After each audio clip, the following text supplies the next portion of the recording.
What's up and welcome back. I'm John Stark from MacTheMovieGuy.com, your favorite blind film critic. And today, I'm reviewing Marlee Matlin, Not Alone Anymore. Yeah, so it's a disability-centric doc. I'm a disability-centric critic, so this should go over well. It's kind of in my wheelhouse. I kind of look for things like this. Currently have Deaf President Now listed as my favorite film of the year. So how's Marlee Matlin going to do with her documentary? Well, first of all, I gotta say I love the fact that it has audio description, because I think that would have been incredibly ironic if it didn't. I also didn't realize it was part of the American Masters series, and I could have just waited like a couple weeks and probably would have seen this for free on PBS. C'est la vie. C'est la vie. C'est la vie. But yeah, I rented it because I was looking forward to it. A friend of mine actually ran into her in an airport at Sundance, so while she was showing her film there. So I'd love to be able to talk about films like this from sort of like an Oscar perspective, but the Oscars seem to always sort of like lean away from films that are celebrity centric at like the last minute. Even if they make the shortlist, they don't seem to make the final cut. Like Still, a Michael J. Fox documentary made the shortlist but didn't make the final cut. Obviously they didn't go last year with Superman, the Christopher Reeve story. So even if this is like the most high profile of them, I don't know. It doesn't seem to be what the documentary branch of the Academy is looking for, are these types of films, which is sad because I think it was a great movie and it focuses on a lot of really specific topics that have to do with deafness and also like language deprivation. Marlee Matlin's history with William Hurt, which I actually was not aware of because I don't know everything about every single celebrity who has ever lived. Did not know, haven't read her book, those kind of things. And it definitely puts a little bit of a different light on that. I don't know how fans of his are going to react to this. Because as she points out, it's like she sort of is a little bit ahead of the Me Too movement. And she told her story and put it in a book, and he continued to get cast. So Hollywood did not care about her experience or at all. Like it sort of like predated the Me Too movement. So I assume the same sort of like is going to continue to happen, which is sort of unfortunate. But what I learned in this documentary is that Henry Winkler is a mensch. He is just the best. This man is like a national treasure. The niceness and everything that he has, like as a quality, that like the warmth and everything is like actually who he is as a person. And long before, during the time period in which he is helping out Marley, he's not at the peak he's not resurging. It's after Happy Days. This is sort of in like the darkest timeline for him. Not to like insult Henry Winkler's career, but there very much was like a rise and fall and then rise again for him. And then sort of like a plateau and then Barry. So, no, this isn't around Barry. This is kind of in like a little bit of a slower period for him. And he's opened up his doors to Marlee Matlin because they met years ago. He saw a production that she was in of A Chorus Line, and it was before she did Children of a Lesser God. And her mom, tried to get the Fonz to tell her, to stay away from acting. And he's like, I'm not gonna do that. Wrong guy for that. So yeah, so Marley went headfirst into it, and the whole thing is about her, exploration of acting. She didn't really know what it was. She wanted to do it. She just attacked it. She went for this role. She got it. Got the Oscar for it. How weird was that? What was it like being the first, having suddenly being the center of a movement and being expected to lead it? She talks about her substance abuse problems. She talks about, the kind of domestic abuse that she had. She was 19 and she ended up dating her co-star, William Hurt, who was 35 at the time. And she really didn't know any better.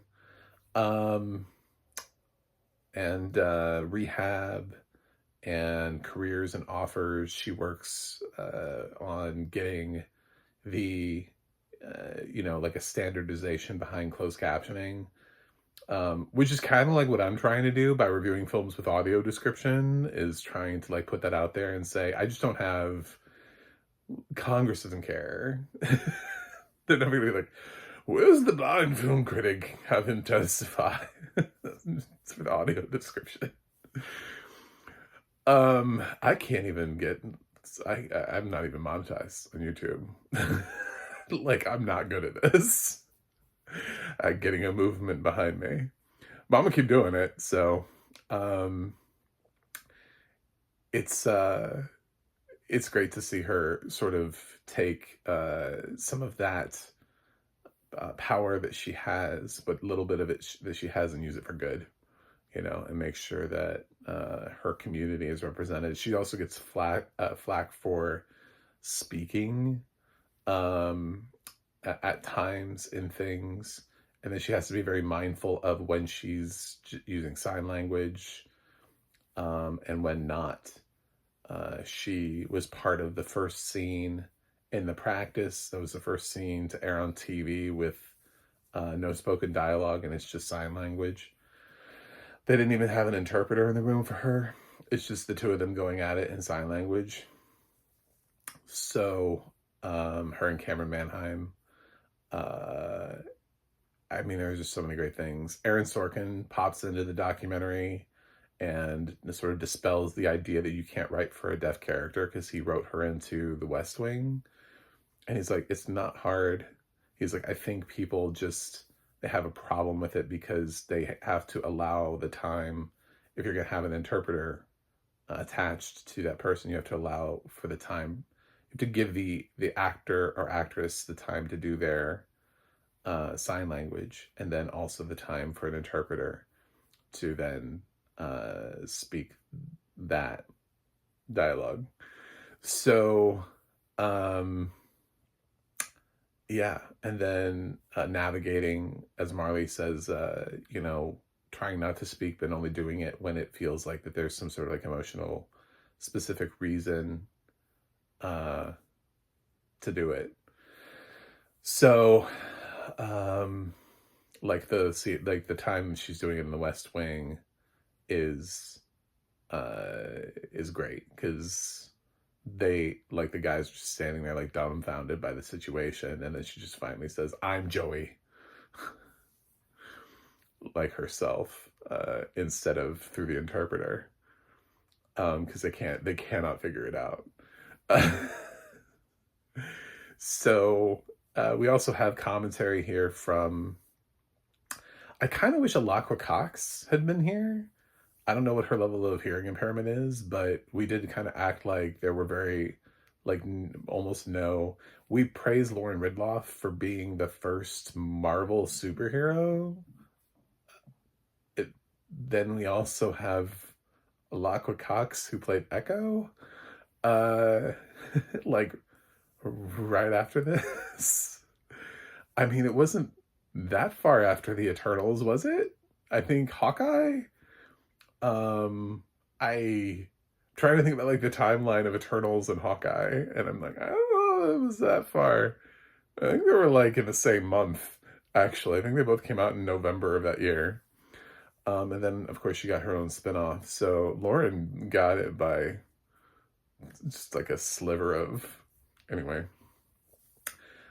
But I love Lauren anyway from being Connie on The Walking Dead, and she's done some other things. And it's cool to see her sort of being from a different generation, because, Marley looks at children of a lesser God and comes at it from a perspective of never really having seen representation like her on screen, and growing up with going and watching movies and being fascinated by them, but not necessarily being able to hear or understand them because captioning was not like really a realistic thing. Until at some point it was, and there was like a captioned version of Wizard of Oz. Troy Kotzer obviously comments here, and he's extremely grateful to everything that Marley has done and sort of channels that. There's a little bit of a suggestion, although it feels like there's a whole other documentary that needs to be about why Children of a Lesser God is poor representation for deaf people, because there's only just so much that can fit into this documentary, but I'd be really interested to know more on that, because it does feel like it's just such a seminal work. And like there's also the director of this, Shoshana, is like interviewing Marley, and she's also an actress who has played that character in stage on the stage, as has Lauren. And they say like it's a rite of passage for deaf actresses. So and there's a direct reference to the Deaf President Now, which I think is great because this is coming out the same year as the documentary Deaf President Now. So like it's very timely. This feels like a year for, to take a look at deafness. We're putting disability front and center between two documentaries. Although I think a lot of people are just glazing over the documentaries. For those people, at least in the film world, who are sort of watching everything, it looks like there's some sort of a direction towards disability representation. So yeah, I like this movie. I like this movie a lot. It comes from a company that I didn't know existed. It's possible that I've heard something of theirs before, but I don't always hear the stuff at the end of the credits, just depending on how things land. But Decapta, which makes it sound like it was a caption centering company, and then they like went into audio description, which does not always work out. Vitek. Yeah, it's worked out for Decapta. I like this audio description track. It's well made. It's a film that has a lot of different ways that its interviewees are communicating. Some of them have an interpreter, so they don't need the audio description to read like what I assume are subtitles for sighted people who don't know sign language. It reads those for us, because also I can't see sign language. So I'd have a hard time. I kind of thought about that with, but I think because there's an interpreter there, like my friend that ran into her in an airport is also like legally blind. So I was like, how did you have a conversation with, well, there was an interpreter there, so that helped. But yeah, it's I think people should watch this documentary. And as I revealed, I did this early, so you can just wait for this to come on American Masters if you want. Of course, if you want to support Marlee Matlin, then, rent the movie. But PBS, until it officially runs out of money, is pretty good about putting the audio description on their app for their things that they've aired after they're on. It's going to be on the American Masters series. It literally says that at the beginning of this movie. It's like American Masters. I was like, God damn it. Anyway, not the first documentary this year that I've watched that's ended up on American Masters, by the way, either. So, although it hurts less when it was a screener that was given to me, I wasn't asked to screen this, which was weird. I would think, I know they don't really care, right? Because it's just going to go to PBS. but there aren't that many disabled critics out there. There just aren't. That's why there's no Disabled Critics Association, is because we can't even figure out how to make that happen for us. But I would love for there to be a deaf film critic. I really hope there is one somewhere out there. On the fringe, get them in. I don't care how, get them into some critic organization. However we can do that. But yeah, I think anything that focuses and puts disability front and center is definitely worth my time, and I'm glad I spent it on this. So and she's not alone anymore. She's not the only one. There's Troy Kotzer, although I haven't seen Troy Kotzer since Coda, but hopefully we will. Hopefully we will see Troy. Well, I use the term see lightly as just sort of a generic way that everybody else uses it, the ableist way of using see. Anyway, Marlee Matlin, not alone anymore. Where do I grade it? Well, honestly, I'm always honest about my biases and things, and like, they're gonna skew upwards. I'm sure there are better documentaries that I've seen in my lifetime. There are documentaries that like have like moved me to the point where I'm like, feel like I can't breathe.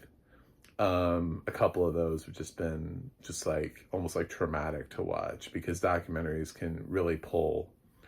But something like this is just hits home. It hits the sweet spot. And I just really love the hell out of this documentary. Maybe because it's preaching to the choir with me, and this was an easy win the whole time for it. It was just like, welcome. So, but I'm going to give Marlee Matlin, Not Alone Anymore, I'm going to give it a 9.4 out of 10. And that's pretty high.